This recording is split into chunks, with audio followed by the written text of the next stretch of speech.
Ukraine faces the threat of a Russian invasion. Something not seen since the Cold War. Avec cette question, que veut vraiment Vladimir Poutine ?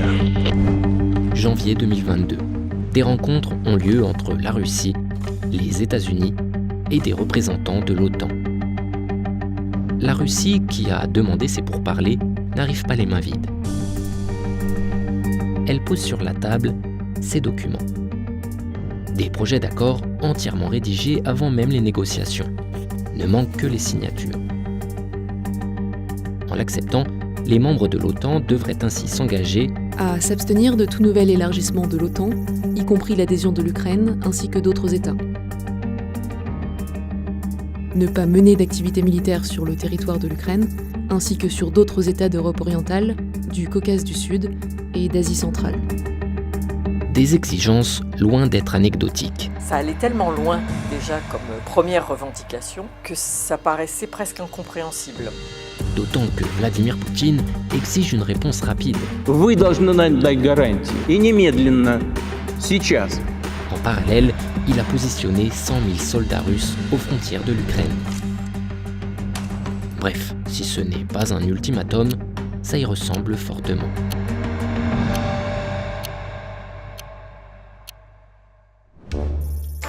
L'Ukraine, c'est ici. Un pays de 44 millions d'habitants, autrefois membre de l'URSS, mais qui depuis 1991 est indépendant. Sauf que pour Poutine, l'Ukraine, c'est la Russie. On vous l'a déjà expliqué ici. C'est le berceau de la civilisation de la Russe de Kiev, autrement dit, un peu l'équivalent des Gaulois pour les Français. En juillet 2021, dans un long texte, le président russe défendait l'idée que les deux pays ne forment en fait qu'un seul peuple. Pour lui, l'indépendance de l'Ukraine est une tragédie, mais aussi une injustice faite à la Russie. Une chose est claire, la Russie a en fait été dépouillée. Ce texte, c'est un des signaux que les Ukrainiens ont pris comme annonciateur de quelque chose. Problème pour Poutine, c'est que si les Russes sont très attachés à l'Ukraine, les Ukrainiens, eux, sont un peu plus distants. Oui, nous avons beaucoup en commun, mais nous ne sommes certainement pas une seule nation. Cet éloignement de l'Ukraine s'est accentué depuis 2014. Cette année-là, une révolution chasse le président pro-russe. À la suite de quoi, une guerre éclate dans l'est du pays. La Russie soutient des séparatistes et va jusqu'à s'emparer de cette péninsule, la Crimée. Cette annexion de la Crimée a favorisé l'émergence d'un vrai sentiment national ukrainien. C'est l'effet inverse qui était recherché à l'origine par Vladimir Poutine. Бо можна тимчасово окупувати території, але неможливо окупувати любов людей до України. Et pour Poutine, il y a même pire. Une majorité d'Ukrainiens partagent désormais le même espoir, rejoindre l'OTAN. L'OTAN, c'est une organisation militaire fondée en 1949 par les États-Unis et des pays européens pour faire face à l'URSS. Elle s'est progressivement élargie et dans les années 2000, elle a même intégré d'anciens pays de l'URSS. Aujourd'hui, le président ukrainien insiste pour y entrer aussi. Or, pour Vladimir Poutine, c'est une ligne rouge. Дальнейшее движение НАТО на восток неприемлемо. Sa grande ambition, ça, c'est que la Russie garde une sphère d'influence. Il voudrait faire acter ça. Jusque-là, tout ça paraît plutôt cohérent avec cette demande pressée de pourparlers. Mais il reste un détail troublant. En réalité, l'Ukraine n'est pas tout à fait en train d'adhérer à l'OTAN. Depuis des années, plusieurs pays membres, comme la France et l'Allemagne, freinent le processus, précisément pour éviter de nouvelles tensions avec la Russie. Alors, si le problème n'est pas immédiat, comment expliquer un emballement si soudain autour de l'OTAN ? И немедленно. Сейчас. Eh bien, cela s'explique par au moins deux raisons. D'abord, l'OTAN n'est pas la seule cible de Poutine. Il y a quelque chose de plus profond qui le gêne.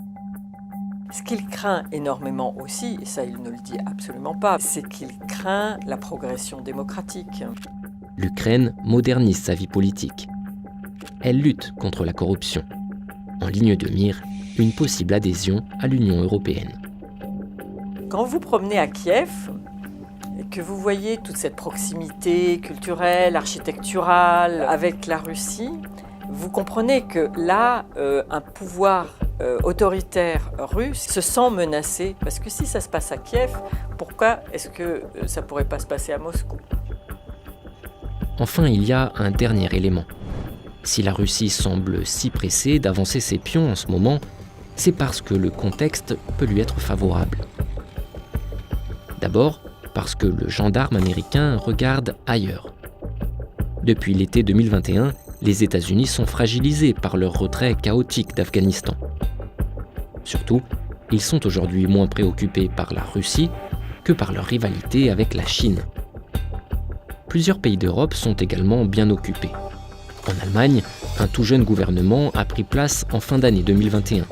La France est, elle, tournée vers l'élection présidentielle de 2022. Enfin, Vladimir Poutine pourrait bien tirer parti d'une troisième opportunité.